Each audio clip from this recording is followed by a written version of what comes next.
Boa tarde, pessoal. Professora Andréia aqui mais uma vez, trazendo para vocês mais uma aula da nossa unidade, a colcha de retalhos. Trabalharemos na aula de hoje com as disciplinas de língua portuguesa e com a disciplina de geografia. Na disciplina de língua portuguesa, nós vamos continuar com a história A Colcha de Retalhos, quando nós vamos ver mais um fragmento da história de Felipe. O prof vai fazer a leitura aqui e pede para que vocês acompanhem com bastante atenção. Diz o seguinte: um dia, quando Felipe chegou à casa da avó, encontrou uma porção de pedaços de tecidos espalhados pelo chão, perto da máquina de costura onde ela estava trabalhando. O que é isso, vovó? São retalhos, Felipe.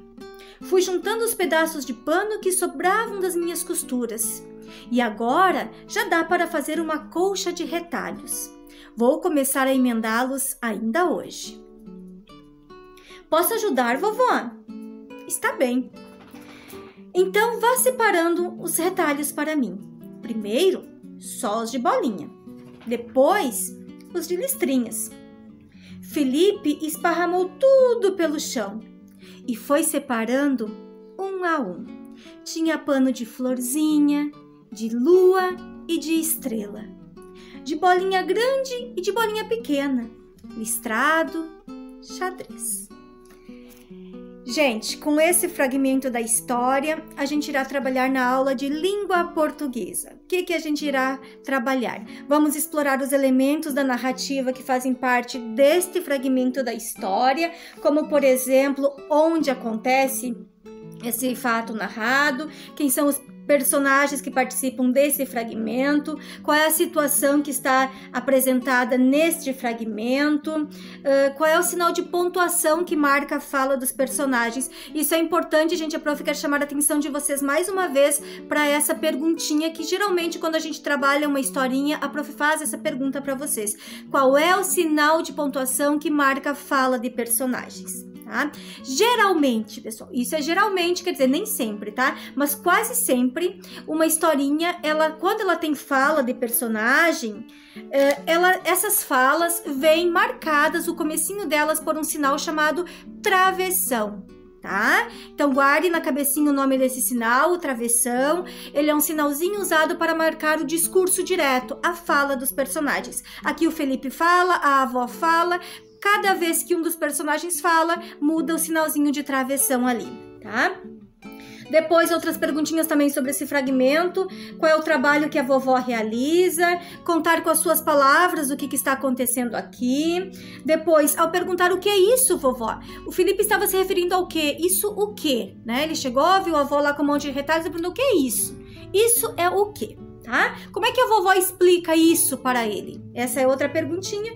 E como é que Felipe deveria realizar a tarefa dada pela avó? Nós vimos que a avó pediu para que ele fosse separando os retalhos pelos seus atributos, tá?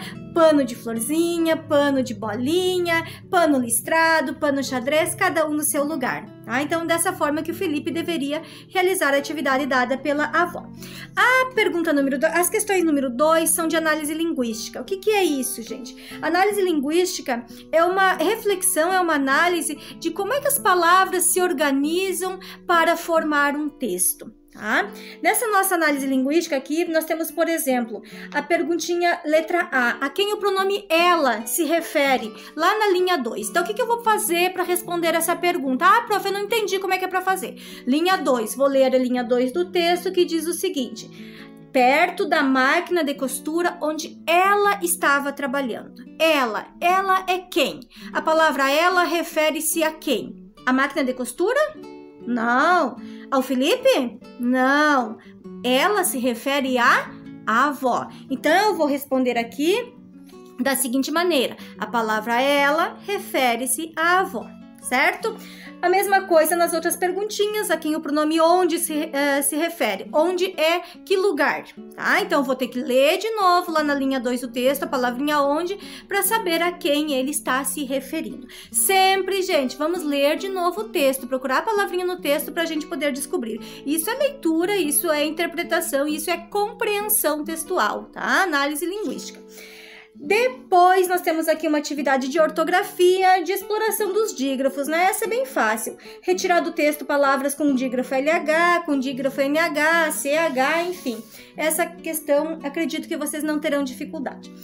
Terminada a aula de língua portuguesa, nós temos a nossa aulinha de geografia, tá?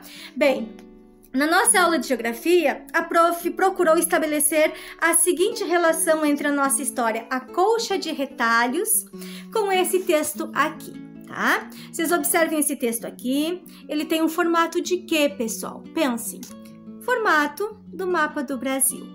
E dentro deste mapa, nós temos vários rostos de várias pessoas. E vocês observem que esses rostos, eles não são iguais. As pessoas são diferentes umas das outras, certo? Voltando à nossa colcha de retalhos. Então, nós temos aqui vários retalhos. E eles também não são iguais uns aos outros. Tem de estrelinha verde, estrelinha azul, esse já é de florzinha, esse outro já é xadrez, já tem um outro aqui de listrinha, ou seja, eles não são iguais, mas todos eles, na sua diferença, têm a mesma importância dentro da minha colcha. Todos eles juntos, nas suas diferenças, formaram a minha colcha de retalhos. É assim que nós temos que pensar no nosso Brasil, gente. Um grande país, uma grande nação, onde muitas e muitas pessoas formam a sua identidade. Nós temos pessoas de todas as raças, pessoas de todas as etnias que formam a nossa identidade.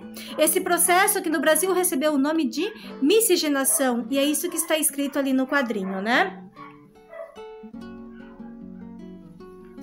Diz o seguinte aqui, na história que estamos trabalhando, você viu que a avó de Felipe costuma guardar os retalhos que sobram das roupas que ela faz para reaproveitá-los. Na situação narrada, ela está fazendo uma colcha de retalhos e cada retalho é diferente um do outro. Tem retalhos só de bolinha, de listras, de florzinha, de lua e de estrela. Assim é nosso Brasil, uma colcha de retalhos. Uma colcha de retalhos, como assim? Sim, somos um país formado por diferenças, pois as pessoas que aqui vivem são muito diferentes umas das outras. E isso é explicado por nossa miscigenação. Gente, tem aqui o textinho então, as perguntinhas do lado, que a prof quer que vocês respondam sobre esse texto aqui e sobre todas as reflexões que nós estamos fazendo, tá? Depois tem um texto explicativo aqui sobre o que é miscigenação, essa palavrinha difícil que quer dizer mistura de raças. O Brasil é uma grande mistura de raças, então, e começou lá ainda no descobrimento, é isso que diz aqui no texto, com a chegada dos portugueses, depois dos espanhóis, depois vieram outras raças, outras etnias, vieram colonizar o nosso Brasil e deram origem ao povo que hoje nós somos, que está representado aqui no mapinha, tá?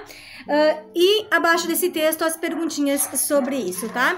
Gente, eu quero destacar o seguinte, muito importante, a questão de diferença e igualdade. Sim, nós somos diferentes. Nós somos diferentes fisicamente um do outro, mas essas diferenças, elas não devem ser tratadas como uma desigualdade. Ser desigual é diferente de ser diferente, né? A desigualdade é aquilo que tira das pessoas o direito da cidadania. A Constituição Federal garante que todos sejam tratados com igualdade, ou seja, todas as autoridades, todas as instituições, todos os lugares, todas as pessoas, os demais cidadãos devem tratar a gente, devem tratar todo mundo com igualdade. Não importa a nossa raça, não importa a cor do cabelo, não importa se tem o cabelo enrolado ou liso, nós merecemos respeito e é assim que a gente deve ser tratado.